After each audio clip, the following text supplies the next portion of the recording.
ગાજરાવાડી સુરેશ પંપી સિયારામનગર. અમે ગરબા જોવા ગયા હતા ગરબા ગ્રાઉન્ડ પર. અમે અહીંયા આવ્યા ત્યારે અંદર 2 જણ હતા, બારીક ઊભા રહ્યો હતો. અમે અહીં ઊભા રહ્યા ત્યારે એક જણ અહીંયાથી બહાર આવ્યો, તલવાર લઈને આવ્યો. મારી છોકરી પર ગળા પર તલવાર મૂકી એને કે પાછળ જ્યાં નગર તલવાર ફરાઈ નાખીશ કહીશ. તો અમે બાઇક લઈને ગાડી પરથી અમે નીચે બી નથી ઉતરવા દીધા.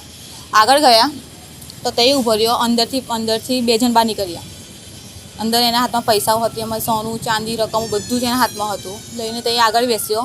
પછી એ જતો રહ્યો, એની પાસે બેસી પછી એ લોકો જતા રહ્યા. હવે અંદર આવ્યા તો જોયું તો અંદર બધું રવન ભવન, તે જોડે લોક તોડી નાખ્યા છે, બધું રવન ભવન કરી નાખ્યું છે. અંદર એક રૂપિયા નહીં રહેવા દીધું.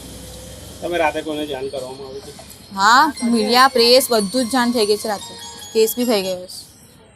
આપનું નામ? પ્રિયંકા નિકેત ચુનારા. આ ગાજરાવાડી વિસ્તાર છે, સુરેશ પમ્પિંગ સિયારામનગર. ગઈકાલે રાત્રે આ ઘટના ઘટી છે. ઘરમાંથી ચોર આવ્યા હતા. અમે સાંજે ગરબા જોવા ગયા હતા. ગરબા જોઈને રિટર્ન ફરી ઘેર આવ્યા તો ચોર અંદર હતા અને ચોરી કરતા હતા. અને એક ઈસમ બહાર ઊભો હતો. એ શું કહે છે, સિકલેગર હતો. એ વોચ કરતો હતો અહીંયા કરી. અને હું આવ્યો બાઇક લઈને તો એ બહાર નીકળીને ધમકી આપવા બેઠો કે બૂમ પાડીશ નહીં ને તો તલવાર ફરાઈ નાખીશ. મારા બેબી બેસાડી લે આગળ. એના ગળામાં તલવાર મૂકી અને કહે છે બૂમ પાડી તો હું તલવાર ફરાઈ નાખીશ કે એમ કરતાં 2.5 વર્ષ.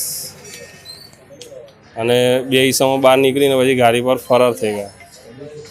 અંદાજે કેટલાનું ચોરી? 3 લાખ રૂપિયા કેસ હતા અને બીજી સોનું અને ચાંદી હતું. આપનું નામ? અનિકેત ચુનારા.